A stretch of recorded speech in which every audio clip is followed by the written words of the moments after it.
Hi, welcome to a new day. Yesterday we worked on standard modules. The time module is an example of a standard module. So these modules come together with a Python interpreter that we installed. And so usually these modules give us access to methods and functions which are not so commonly used compared to things which are immediately available in Python, such as the if conditional, the while true loop. So these modules give us access to more specific functionalities, such as getting the current time using the time module.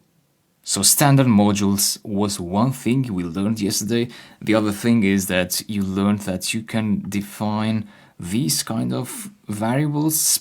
So this is still a variable, but when you write it with capital letters, that's like a convention that you are saying to yourself or to other programmers who will read your code that, oh, this variable is like a constant. So you usually define it on top of the program, and then this value will be used throughout the script. So it's better to have that object tied to a variable and then use the variable name throughout the code. You also learned about if name is equal to main. So what this does is basically protecting these two lines.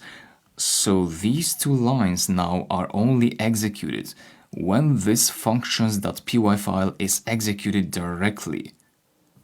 And these lines are not executed when you execute the other script which imports the functions.py file. So this is to control the execution of this script. So basically, if you want to call these functions from within this file, then you wrap them inside this if name is equal to main, because this is only true when this script is executed as the main file. I hope that is clear, and let's do some more coding today. So I'll see you in the next video.